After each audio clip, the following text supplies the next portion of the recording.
एकीकडे राष्ट्रवादी काँग्रेसमध्ये प्रदेशाध्यक्ष पदावरून अशी सगळी घडामोड सुरू असताना काँग्रेसच्या गोटात मात्र सध्या शांतता आहे, कारण काँग्रेसमध्ये नेतृत्व कुणाकडे द्यायचं यावरून खल सुरू आहे। खरं तर तरुण तडफदार नेत्याकडे प्रदेशाध्यक्षपद सोपवावं अशी काँग्रेस श्रेष्ठींची इच्छा होती। त्यासाठी काही तरुण नेत्यांना विचारणा सुद्धा करण्यात आली, मात्र हे आव्हान स्वीकारायला काँग्रेसमधली तरुण फळी फारशी इच्छुक नाही आहे। काय आहेत त्यामागची कारणं आणि कसा सुटणार काँग्रेसच्या प्रदेशाध्यक्षपदाचा हा पेच, आपण पाहूयात। भाजप, ठाकरे गट आणि शिंदेंची शिवसेना यासह राज ठाकरेंची मनसे हे सगळे महापालिकेच्या तयारीला लागले सुद्धा। असं असताना काँग्रेसच्या गोटात मात्र काहीच हालचाल दिसत नाहीये, कारण राज्यात काँग्रेसचा बॉस व्हायला कुणीच तयार नाहीये। मला प्रदेशाध्यक्ष पदापासून मोकळं करा अशी विनंती नाना पटोलेंनी पक्षश्रेष्ठींकडे केली आहे। पटोलेंनी माघार घेतल्यानंतर काँग्रेसच्या प्रदेशाध्यक्षपदी एखाद्या तरुण नेत्याची वर्णी लागेल अशी चर्चा होती, पण सूत्रांनी दिलेल्या माहितीनुसार काँग्रेसचं तरुण नेतृत्व प्रदेशाध्यक्षपद स्वीकारायला तयार नाहीये। पक्षानं सतेज पाटील, अमित देशमुख आणि विश्वजित कदम यांना प्रदेशाध्यक्षपदाबाबत विचारणा केली होती, पण तिघांनीही प्रदेशाध्यक्षपदात रस नाही असं कळवल्याचं समजतंय। त्यानंतर विजय वडेट्टीवार, नितीन राऊत, यशोमती ठाकूर यांची नावं प्रदेशाध्यक्ष पदासाठी चर्चेत आहेत। प्रदेशाध्यक्ष पदाच्या शर्यतीत विजय वडेट्टीवार यांचं नाव आघाडीवर आहे। वडेट्टीवारांची ही आमदारकीची 6वी टर्म आहे। आक्रमक नेते अशी त्यांची ओळख।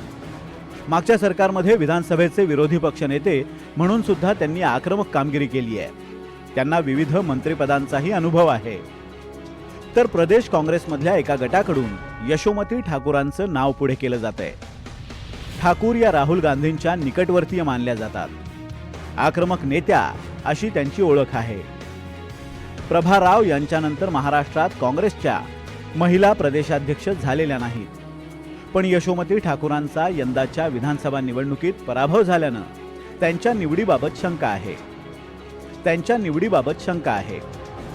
काँग्रेसचे विदर्भातले आणखी एक नेते नितीन राऊत यांचीही प्रदेशाध्यक्षपदी वर्णी लागण्याची शक्यता आहे।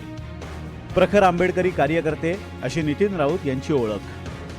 5व्यांदा आमदार झालेल्या नितीन राऊतांनाही विविध मंत्रिपदांचा अनुभव आहे।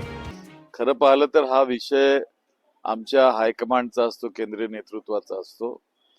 ते जे निर्णय घेतात ते सहसा काँग्रेसमध्ये मान्य केले जातात। आता आगामी काही दिवसामध्ये स्थानिक स्वराज्य संस्थांच्या निवडणुका आहेत। त्या लक्षात घेता मला तरी वाटतं की आमचं हायकमांड लवकरच याविषयी निर्णय करेल आणि राज्याला एक नवीन चेहरा म्हणून या ठिकाणी देतील। पण देत असताना सर्व अधिकार हे सर्वस्वी त्यांचे असतात, त्यामुळं त्यांनी तो निर्णय करायचा आहे। राज्यात काँग्रेससाठी पुढची वाट अवघड आहे। विधानसभेच्या पराभवातून काँग्रेस अजूनही सावरलेली नाही। काँग्रेसला लोकसभेमध्ये चांगलं यश मिळालं होतं। जवळपास 13 खासदार काँग्रेसचे राज्यात विजयी झाले होते। त्यामुळे विधानसभेला अपेक्षेपेक्षा जास्त यश मिळेल अशी आशा काँग्रेसच्या नेत्यांना होती। 100पेक्षा जास्त जागा लढवून अवघ्या 16 जागांवर काँग्रेसला समाधान मानावं लागलं। अनेक दिग्गज नेते, उदाहरण जर द्यायचं तर पृथ्वीराज चव्हाण, बाळासाहेब थोरात, यशोमती ठाकूर असे अनेक काँग्रेसचे नेते पराभूत झाले। यामुळे काँग्रेसला फार मोठा हादरा मानला गेला। सगळ्यात महत्त्वाची गोष्ट म्हणजे जवळपास विदर्भसह महाराष्ट्रामध्ये 75 पैकी 65 जागावर भाजप विरुद्ध काँग्रेस लढत असताना काँग्रेसच्या विरोधात भाजप विजयी झालं। यामुळे काँग्रेसची उतरती कळा लागल्याचं म्हटलं जातं। राज्यात स्थानिक स्वराज्य संस्थांच्या निवडणुकांना सामोरं जाताना काँग्रेसला बराच घाम गाळावा लागेल। स्थानिक स्वराज्य संस्था निवडणुकांना सामोरं जाताना पक्षाला बळ द्यावं लागेल। पक्ष संघटनेची नव्यानं बांधणी करावी लागेल। विधानसभा निवडणुकीतल्या पराभवानंतर काँग्रेस कार्यकर्त्यांमध्ये मरगळ आहे, ती झटकावी लागेल। राज्यात स्थापन झालेलं सरकार मजबूत आहे, अशा मजबूत सरकारला टक्कर देणारं नेतृत्व काँग्रेसला द्यावं लागेल। पण काँग्रेसला नेहमीच अंतर्गत गटबाजीचा फटका बसलाय। विधानसभा निवडणुकीला सामोरं जातानाही नेत्यांमध्ये कोण होणार मुख्यमंत्री यावरूनच जुंपली होती। काँग्रेसचं संघटन चालवण्यासाठी महिन्याला सुमारे 5 कोटींच्या घरात खर्च होतो। एवढा खर्च मॅनेज करण्याचंही नेतृत्वासमोर आव्हान असेल। आव्हानांचा एवढा सगळा डोंगर पाहता प्रदेशाध्यक्षपद नको रे बाबा, असाच सूर काँग्रेसमधल्या तरुण नेत्यांचा दिसतोय. संजय तिवारी, NDTV मराठी, नागपूर.